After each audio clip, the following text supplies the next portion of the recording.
कहना है भैया, तुम भी सारे जानते हो इनकी तो डेडलाइन आएंगी और जाएंगी। और मैं तो शुरू से कहती आ रही हूँ कि ये तो शून्य के ऊपर है और शून्य पे रह जाएंगे। जो भी बनेगा कोई ना कोई जो है इनका कोई चमचा आ जाएगा, कोई काम कुछ तो होने नहीं। अरे भाई उसको बनाएंगे तो फिर तो सबसे बड़े वो कहते हैं ना 16,000 करोड़ का घपला जो आदमी ने कर रखा हो और वो प्रदेश अध्यक्ष बनेगा तो फिर तो भाई जो रही सही कसर है वो और पूरी हो जाएगी। हरियाणा विधानसभा चुनाव में लगातार तीसरी हार के बाद कांग्रेस हाईकमान अब पूर्व सीएम भूपेंद्र सिंह हुड्डा को ज्यादा फ्री हैंड देने के मूड में नहीं है। ऐसे में नेता प्रतिपक्ष और प्रदेश अध्यक्ष दोनों पदों पर हुड्डा या उनके वफादारों की जगह नए लोगों को मौका देने की रणनीति है।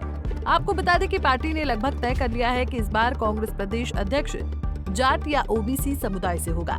जाट समुदाय से कांग्रेस सांसद दीपेंद्र हुड्डा और राज्यसभा सदस्य रणदीप सुरजेवाला के नाम की चर्चा है, जबकि ओबीसी समुदाय से कार्यकारी अध्यक्ष रामकिशन गुर्जर और पूर्व मंत्री राव दान सिंह दौड़ में हैं। माना जा रहा है कि राव दान सिंह के जरिए कांग्रेस ओबीसी वोटों को अपने पाले में खींचने की जुगत में है। इस पर बीजेपी के राज्यसभा सांसद किरण चौधरी का बड़ा बयान सामने आया है। प्रदेश कार्यकारिणी के गठन में हो रही देरी और प्रदेश अध्यक्ष की दौड़ में राव दान का नाम चर्चाओं में आने पर उन्होंने कहा कि कांग्रेस की डेडलाइन आती जाती रहती है। ये पार्टी 0 पर थी और 0 पर ही रहेगी। इसके अलावा उन्होंने कहा कि राव दान सिंह के नाम पर पहले ही 16,000 करोड़ का घोटाला है। अगर कांग्रेस में ऐसा प्रदेश अध्यक्ष चुना गया तो रही सही कसर भी पूरी हो जाएगी। क्या कहना है भैया, तुम भी सारे जानते हो इनकी तो डेडलाइन आएंगी और जाएंगी। और मैं तो शुरू से कहती आ रही हूँ कि ये तो शून्य के ऊपर है और शून्य पे रह जाएंगे। जो भी बनेगा कोई ना कोई जो है इनका कोई चमचा आ जाएगा, कोई काम कुम तो होने नहीं। लोगों को भी पता चल गया है कि इनसे तो कोई अपेक्षा रखने की कोई फायदा ही नहीं है।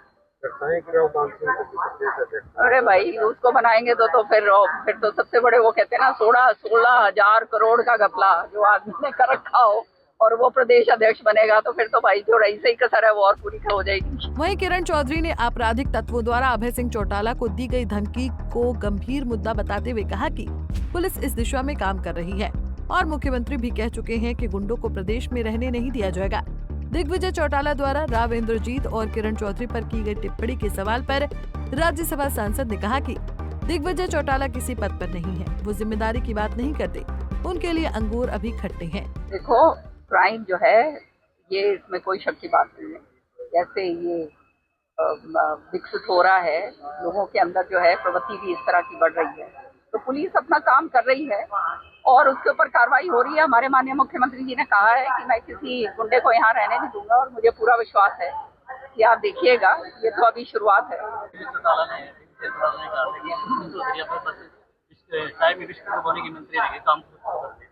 अब देखिए उनके बारे में मैं क्या कहूँ, कभी तो उनका कोई पद रहा नहीं, किसी तरह से वो रहे नहीं, तो जिम्मेदारी वाली बात तो है नहीं, तो इस तरह की गैर जिम्मेदारी वाली बातें वो कर रहे हैं। और मैं तो कहूंगी अंगूर खट्टे हैं इसलिए ये बातें कर रहे हैं। और फिर ऐसे आदमी की क्या बात का विश्वास करा जाए। मैं तो सोशल मीडिया में बहुत पहले देखा था, वो कौन कह रहा था कि पता नहीं कि मैं वकील हूँ, फला हूँ, दिख रहा हूँ, फिर वो निकला था कि ये तो कुछ भी नहीं है। तो इस तरह के लोग जो हैं वो तो लोगों को भ्रमित करने के लिए निकलते हैं। आपको बता दें कि देश के एक कोने को दूसरे कोने से जोड़ने और रेल यात्रियों को बेहतर व आधुनिक सुविधाएं प्रदान करने के उद्देश्य से अमृत भारत स्टेशन योजना के तहत भिवानी रेलवे स्टेशन के नवीनीकरण पर 16 करोड़ रुपए खर्च किए जा रहे हैं। इस सिलसिले में राज्यसभा सांसद किरण चौधरी रेलवे स्टेशन के विकास कार्यों और सुविधाओं का निरीक्षण करने भिवानी आई थी, जहां उन्होंने पत्रकारों से बातचीत करते हुए ये महत्वपूर्ण बातें कही। भिवानी से अशोक भारद्वाज, पंजाब केसरी टीवी। हमसे जुड़े रहने के लिए हमारे YouTube चैनल को सब्सक्राइब करें और नई वीडियो की नोटिफिकेशन के लिए बेल आइकॉन को दबाएं। अगर आप ये वीडियो Facebook पर देख रहे हैं तो लाइक जरूर करें और ज्यादा से ज्यादा शेयर करें। धन्यवाद।